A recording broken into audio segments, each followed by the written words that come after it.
Hey everybody, it's Rainbow Ramblings. How you doing? I just want to do a little video about the BAM battle that's going to be a big central piece of drama in the trial of Barry Morphew.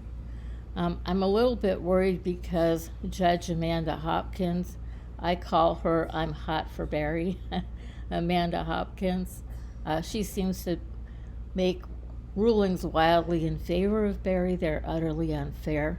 The most egregious recently was when Barry did not turn in his ankle monitoring for the months that was around the time that he wanted to suddenly cremate Suzanne's bones and have his daughters whine and cry that they need closure and to bury their mother.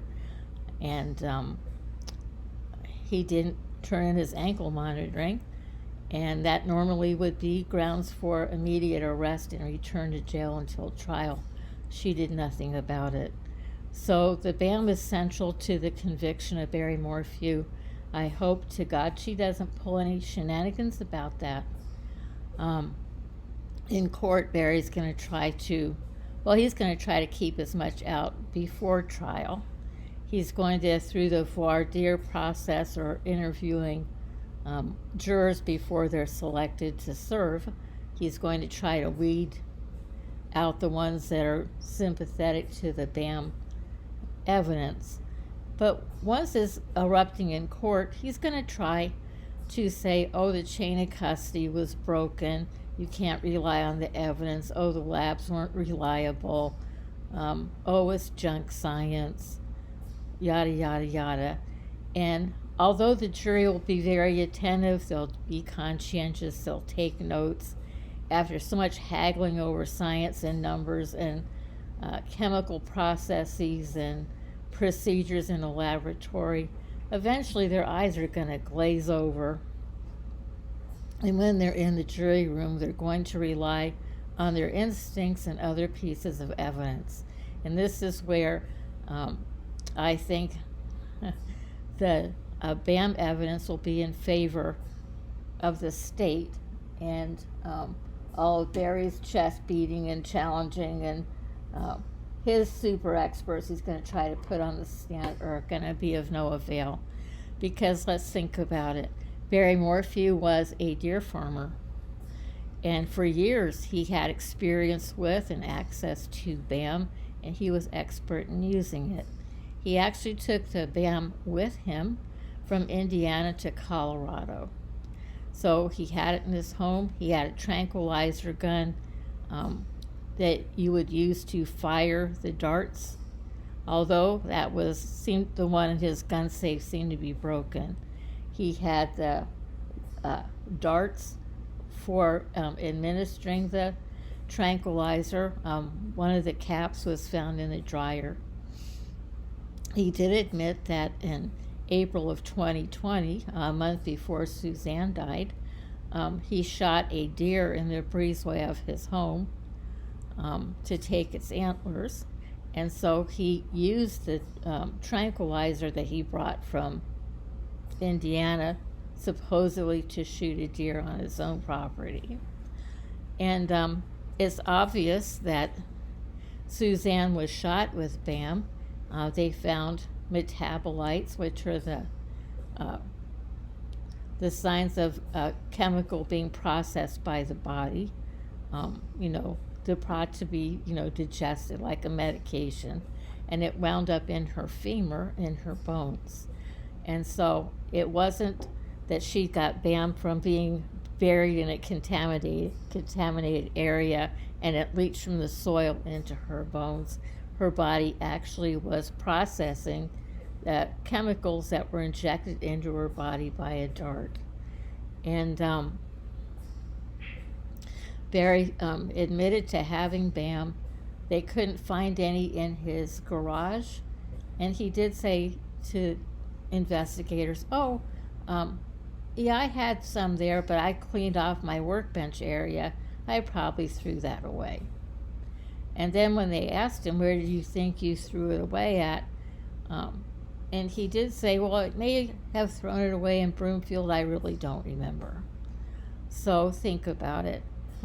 Barry has possession of BAM, expertise in using it. He admitted he used it in the breezeway of his own house. He had some on the bench that he suddenly cleared off and threw away. He probably dumped it in Broomfield. And then the most disconcerting thing to me is they had these crazy phone pings that were going on outside the house. And Barry says, oh, he was running around the property shooting at chipmunks who were, an invasive species and destructive and had messed up his water heater before. And he actually blew away 38 chipmunks. Well, no. The pings actually occurred when Barry darted Suzanne, who was laying in the breezeway of her house, sunbathing, sending a selfie to Jeff Libler. And the ping pong telematics or phone information was actually Barry chasing Suzanne around the property.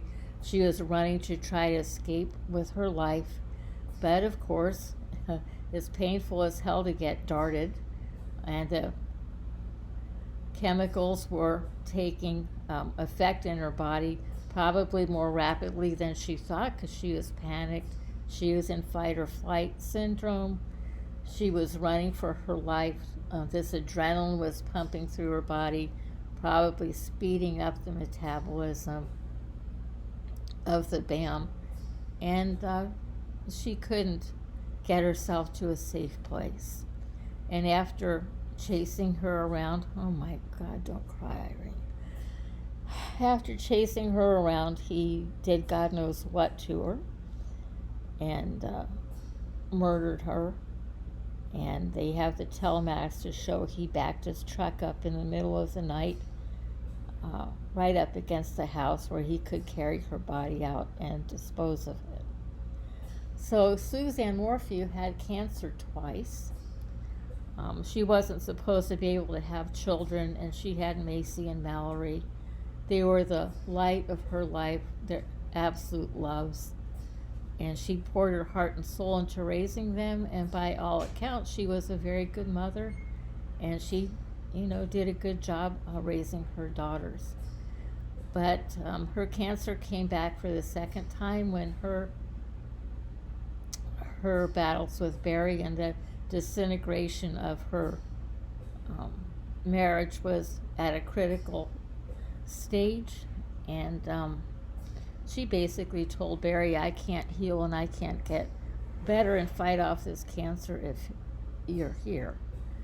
And she actually started riding a mountain bike to try and improve her health. She was taking online classes to learn how to be a personal trainer. She had plans after she left Barry and got her certification as a fitness trainer, a personal trainer, that she was going to start working in a gym and earn her own money and pay her own way in life. And she had been taking her maintenance chemotherapy. She had an appointment on Monday, May 11th, for another dose of her maintenance medication, but she was already dead by the 9th and probably disposed of. I hate her remains disposed of on the 10th. So what the jury is going to see is that Suzanne, yes, she had an affair. No, I don't recommend or condone it, but she doesn't deserve to be murdered for that. And Barry had affairs. She didn't turn around and kill him. Anyway, I think driven by jealousy and hatred that she was cheating on him, he plotted her murder. And he basically darted her and hunted her like he did deer hundreds of times and chased her around the house. And when she was paralyzed and helpless and utterly 100% in his control, he did the most violent and brutal and terrifying thing and murdered his wife of 25 years and the mother of his children. And that's going to hit hard with the jury. It hits hard with me, and I'm not going to be in the courtroom hearing every bit of evidence. So I think when it comes down to it, the Suzanne Morphew, who people described as being really super sweet and being kind, baking cookies for the kids of Barry's employees, who was a really, really, really good cook and was kind of like someone in a Hallmark movie, basically sweet and a homebody. They aren't going to like what Barry did to her. So in the Battle of the BAM, I think the jury's going to come to their senses, and they're not going to put any weight in Barry's high-priced lawyers who are going to try to fill their head with the idea that BAM was junk science. And you'll have to remember all the people in that whole area of Colorado that had BAM, personally prescribed and had access to BAM, was one person, Barry Morphew. Yeah, wildlife and fish and game, they have BAM, but they had no unaccounted for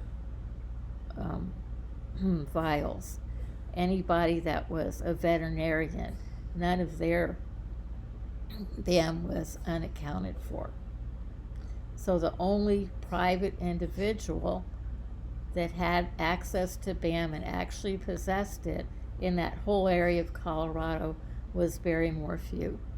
And not surprisingly, BAM wound up in the bones of the woman that he's accused of murdering. What are the chances? It's going to be easy to connect the dots on this one.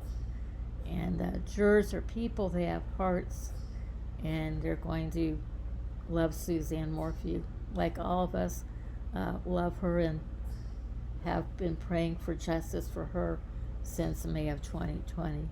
So I think in the end, Barry will lose the BAM battle. Peace, love, and donuts, everybody. Thanks for stopping by. This is Rainbow Ramblings. You have a blessed and wonderful day.